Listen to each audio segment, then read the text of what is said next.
자, 언젠가 벌 받을 줄 알았다. 이거 누가 한 얘기입니까, 허주연 변호사님? 네, 2001년 발생했던 대전 국민은행 광도살인 사건의 피의자 이승만이 한 얘기입니다. 이승만 검거 당시에는 혐의를 부인하다가 마침내 사건을 주도적으로 계획하고 총까지 쐈다 이렇게 자백을 했는데요.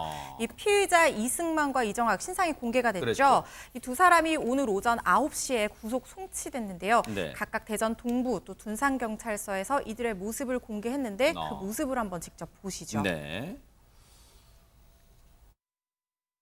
피해자와 유족들에게 하실 말씀 있으십니까? 저로 인해서 피해를 받으신 경찰관분 운명을 달리하신 피해자분께 진심으로 죄송하다는 말씀을 올리고 싶습니다. 죄송합니다. 21년 만에 검거되셨는데 심경이 어떻습니까? 지금 죽고 싶은 심정밖에는 없습니다. 왜 부인하다 이제서야 시인하셨죠? 신경 변화 있었습니까? 언젠가는 제가 지은 죄를 받을 줄 알고 있었습니다. 완전 범죄 꿈꾸셨던 건가요? 잡힐 거란 생각은 못 하셨는지. 그거는 아닙니다. 죄송합니다. 끝으로 더 하실 말씀 있으십니까? 죄송합니다. 죽을 죄를 지었습니다. 21년 만에 붙잡혔는데 현재 심정 한 번만 말씀해 주시죠. 죄송합니다. 피해자랑 유가족에게 할 말씀 없습니까? 본인 깊이 가족에게도 사죄드립니다. 잘 안 들려서 다시 한번 말씀해 주시겠어요? 피해자분께 깊이 사죄드립니다.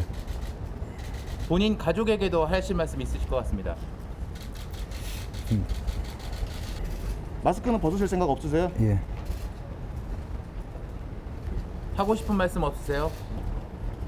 그 당시 왜 범행을 저지르신 겁니까? 죄송합니다. 유구무원일 겁니다. 할 말이 없겠죠. 무슨 할 말이 있겠어요. 저 어마어마한 범죄 과정에서 권총을 빼앗으려고 차량으로 세상에 당시의 경찰을 들이받아가 권총 빼앗고, 그리고 현금 수송 차량 탈취할 때는 현금 출납원을 총으로 쏘아서 사망에 이르게 했어요. 그런 끔찍한 범죄를 저지른 짐승만도, 이러면 또 짐승이 화내겠어요. 왜 짐승을 비유하냐고. 짐승만도 못한 저 인간들 무슨 할 말이 있겠습니까? 피해자와 유족 앞에서. 그런데 말이 앞뒤가 안 맞아요. 전현평론가님. 왜 언젠가는 잡힐 줄 알았다면서 왜 자수를 안 했습니까, 그러면? 제가 보기에 저 말은 모든 것이 거의 다 실체적으로 드러났으니까 한 말인 것으로 보이고요. 사실상 21년이 걸렸잖아요. 지금 검행되는데. 그렇다 보니까 마음속으로는 내심 경찰이 과연 증거를 갖고 있겠어라는 생각을 초기에는 했었을 수도 있을 것 같습니다. 하지만 저희가 한번 말씀을 드린 적이 있는데 경찰에서 당시에 발견됐던 그 마스크에 묻어져 있던 유전자를 증폭해서 무려 5년에 걸쳐서 어쨌든 검거를 했어요. 네. 그리고 먼저 잡힌 공범 이정학이 진술을 하면서 일부분 구체적인 부분이 또 드러났고, 그렇다 보니 이승만이 처음에 체포됐을 때는 부인을 했지만 공범 이정학이 이렇게 자백을 했다라는 내용도 들었고, 네. 또 프로파일러가 심층 조사를 벌이면서 뒤늦게 범행을 털어놓은 것으로 보입니다. 먼저 잡혔던 이정학, 그리고 나중에 잡힌 이승만, 이 둘의 말이 다른 대목이 있답니다. 얘기 들어보시고 이어가 보도록 하겠습니다. 3억 원을 한 2억 1천만 원과 한 9천만 원으로 이렇게 나눴다고 하는데, 범죄 이익금, 범죄를 통해 저 탈취했던 현금 3억에 대해서 어떻게 진술이 엇갈린다는 걸까요, 백성무 변호사님? 일단 이정학 같은 경우에는 그 진술의 뉘앙스가 이승만이 범행을 주도했다라는 거 아니겠습니까? 권총도 이승만이 먼저 쐈고, 계획도 전체로 주도했고, 더 나아가서 돈 분배도 이승만이 2억 1천만 원, 본인은 9천만 원을 나눠 가졌다, 이렇게 진술을 했는데, 이에 대해서 이승만은 다릅니다. 돈은 똑같이 나눴다. 어허. 1억 5천만 원씩 똑같이 나눴고 내가 뭐 주식 투자 같은 거로 다 탕진했다 지금 이렇게 얘기했는데 네. 아마도 저 돈을 누가 더 많이 가져가느냐. 그래서 지금 이정학 얘기처럼 이승만이 더 많이 가져갔다면 이 범행의 확실한 주범이 이승만이라는 걸 알 수 있는 거고요. 또 하나 이제 둘 간의 진술의 차이가 있는 게 그때 범행 당시에 사용했던 총입니다. 총을 어떻게 했는지. 네.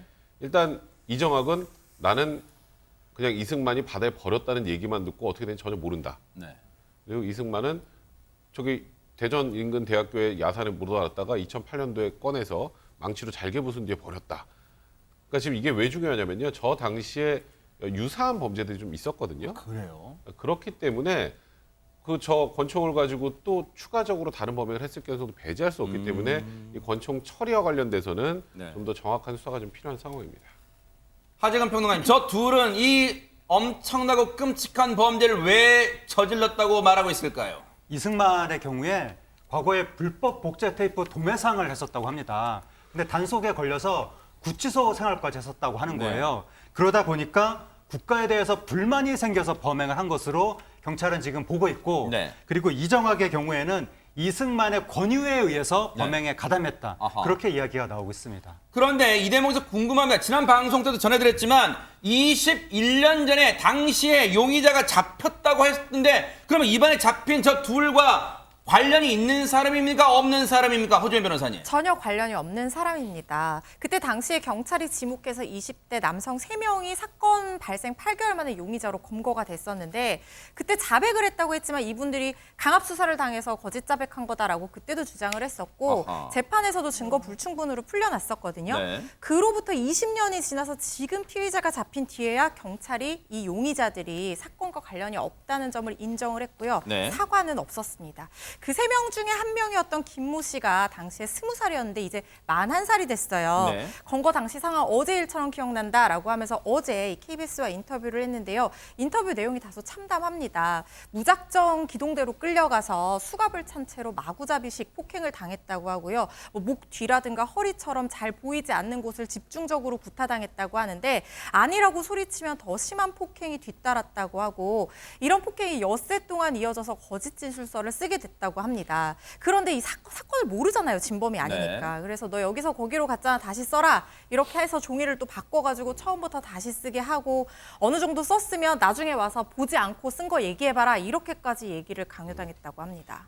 백성문 변호사님, 당시에 진짜 영화 살인의 추억에서 볼 법한 그 장면이 20년 전에 있었다는 거 아니에요? 지금 강압에 의한 자백을 했다는 거 아니에요? 그러면 네. 법원에서 당시에 증거 불충분으로 이분들이 풀려났게 망정인데 근데 여기에서 경찰이 그럼 국가가 이분들한테 뭘 해줘야 됩니까?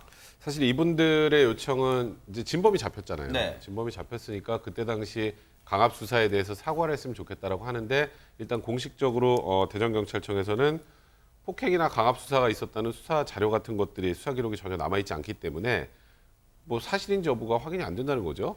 공식 사과는 거부하고 있는 상황입니다. 네. 물론 지금 그 당시 진범이라고 돼서 3명 허위 자백을 받는 그 과정에서 어떤 일이 있었는지 저희가 정확히 알 수 없지만 이분들의 주장이 사실이라면 당연히 이거는 경찰 차원에서도 사과를 해야 될 문제인데 네. 일단은 기록이 없다라는 취지로 사과를 거부하고 있어서 일단은 진범이 아니었던 건 맞잖아요. 네. 저는 그 부분에 대한 유감 표명이라 좀 하는 게 좋지 않았을까 개인적으로 생각됩니다. 99명의 범인을 잡는 것도 중요하지만 한 사람이 억울한 사람이 없도록 하는 게 중요하다는 거 다시 한번 새삼 깨닫게 됩니다.